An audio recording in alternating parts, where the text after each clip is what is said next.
تذکرہ سیدنا سید شاہ طاہر قادری رحمۃ اللہ علیہ پارٹ 8 واقعہ شاہی جامعہ مسجد ادونی۔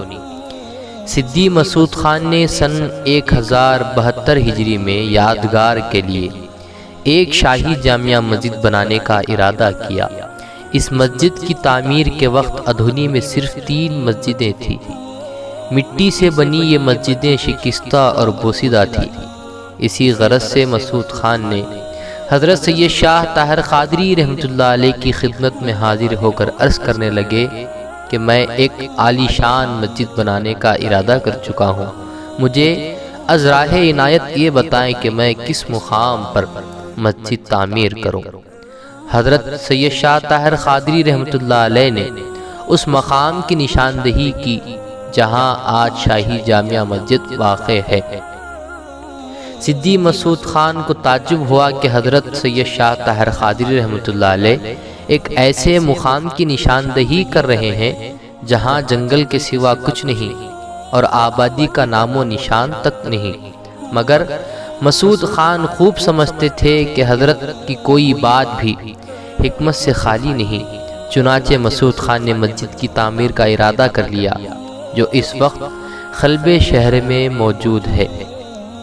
مسعود خان نے مسجد کی زمین کو اس کے موجودہ مالکوں سے برائے خاطر 77,000 روپیے جیبی خرچ سے خریدا۔ جامعہ مسجد کی بنیاد اور افتتاح کے تعلق سے 2 روایات موجود ہیں۔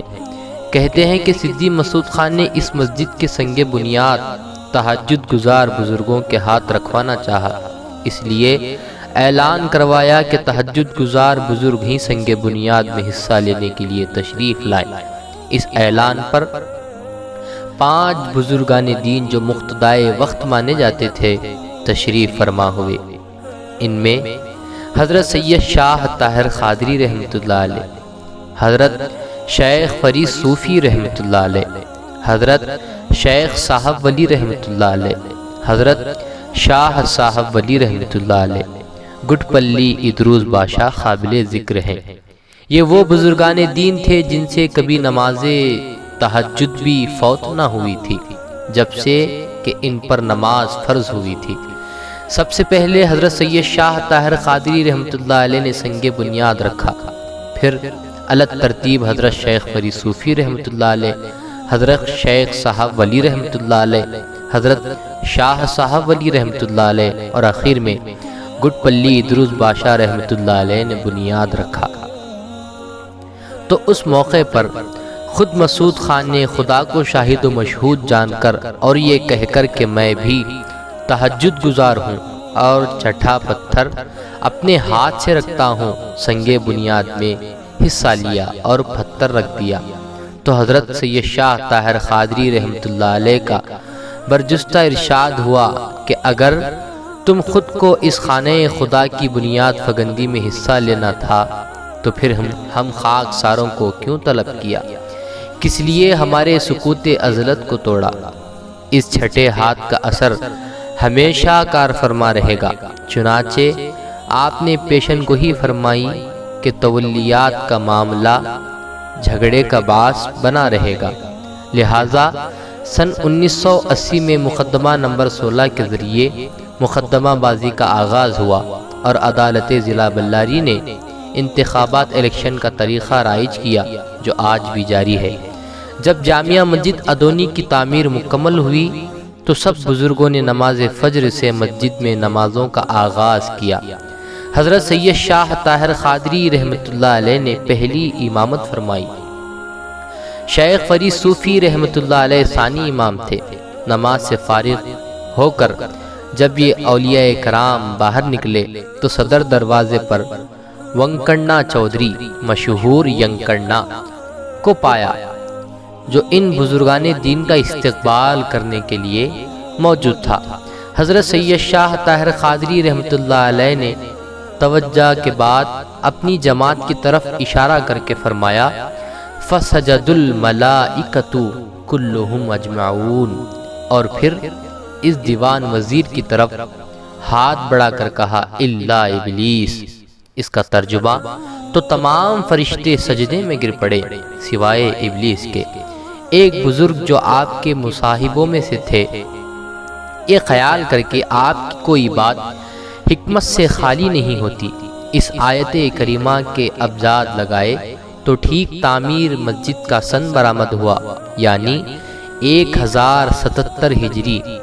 اس سے حضرت سید شاہ طاہر قادری رحمۃ اللہ علیہ کا صاحب تصرف اور لاسانی دماغ شاعری ظاہر ہوتا ہے۔ خود ہی فرماتے ہیں، نہ طاہر این سخن از خود بشوید، نہ طاہر این سخن از خود بشوید، ز غوث اعظم استمداد جوید، ز غوث اعظم استمداد جوید۔ مطلب طاہر اپنی خودی سے کچھ نہیں کہتا، طاہر اپنی خودی سے کچھ نہیں کہتا بلکہ غوث اعظم کی مدد ڈھونڈتا ہے۔ حضرت سید شاہ طاہر قادری رحمۃ اللہ علیہ نے قرآن کی آیت فولی وجہک شطر المسجد الحرام سے 1077 ہجری نکالی، پھر مسجد کی تکمیل پر مسعود خان بانی مسجد بوس سے 1079 ہجری نکالی۔ اس مسجد کی تعمیر 2 سال 9 مہینے میں مکمل ہوئی اور یہ مسجد بہت خوبصورت بنی ہے۔ فن تعمیر کی اعلیٰ ترین زینتیں نمایاں ہے۔ پتھر اور چونے کے سوا اس مسجد پر 2 لاکھ روپے نقد خرچ ہوئے۔ مسجد میں ایک پتھر سے تراشی ہوئی پتھر کی زنجیریں دیکھنے کے قابل ہے۔ بیجاپور کے آخری حکمران سکندر عادل شاہ، جو اس وقت کمسن تھے، اپنی والدہ کے مشورے سے اس مسجد کے لیے ایک سنگ مرمر کی تختی بھجوائی تھی، جس پر نقشے ہیں قرآنی آیتیں اور 1000 اشرفی نظر کی تھی۔ یہ تختی اب بھی اندرونی کمان میں لگی ہے۔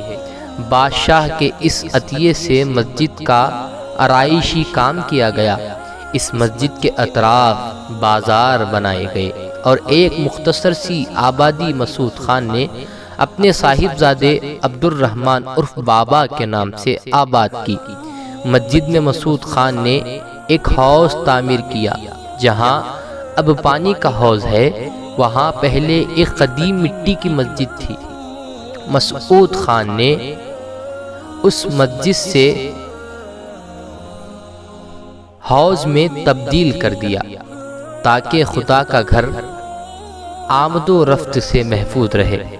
نواب صدی مسعود خان نے اس مسجد کا نام مسجد قادریہ رکھا۔ اس مسجد کی 5 کمانوں پر احادیث اور قرآنی آیات نقشے ہیں۔ پچکاری کے نمونے، بیل بوٹے، سنگ کی زنجیریں بے حد حسین ہیں، جسے دیکھ کر اس دور کی سنگ تراشی اور کاریگری کا خوب اندازہ ہوتا ہے۔ اندرون مسجد آیت قرآنی کے نمونے تغرے جو مختلف مندرج ہیں، وہ تمام حضرت سید شاہ طاہر قادری رحمۃ اللہ علیہ کی عطا کردہ ہیں، جسے خطاطوں اور فنکاروں نے گچ اور چونے سے اجاگر کیا ہے۔ یہ مسجد 1077 سے شروع ہو کر 1079 ہجری تک تکمیل پا گئی۔ مطابق 24 جون 1664 تا 17 جون 1667 تک تکمیل ہوئی۔ صدی مسعود خان نے اس مسجد کی تعمیر کے لیے راست بیجاپور سے کاریگروں اور سنگ تراشوں کو طلب کیا تھا، جس میں ماہر سنگ تراش شیخ محمود اپنے خاندان سمیت یہاں منتقل ہوئے اور اپنے فن کا مظاہرہ کیا اور اس میں کوئی کوتا دستی نہ کی۔ گنبد کی اندرونی حصے میں اشعار اور آیات موجود ہے، جس میں حضرت سید شاہ طاہر قادری رحمۃ اللہ علیہ کے اشعار موجود ہیں، جس میں آپ نے صدی مسعود خان کی ان اشعاروں میں تعریف کی ہے۔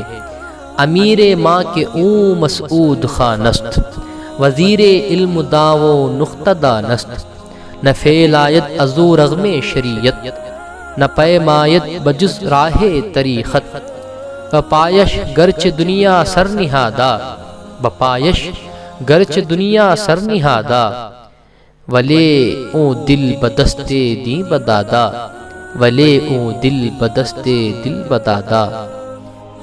یہ واقعہ تذکرہ سید شاہ طاہر قادری رحمۃ اللہ علیہ کتاب میں موجود ہے، اور اس کتاب کے مصنف عارف نعمانی صاحب قبلہ مدہ ذوالعالی ہے۔ آپ اس ہمارے ویڈیو کو لائک کریں، شیئر کریں، اور ہمیں کامنٹ کے ذریعے بتائیں کہ آپ کو یہ ویڈیو کیسی لگی۔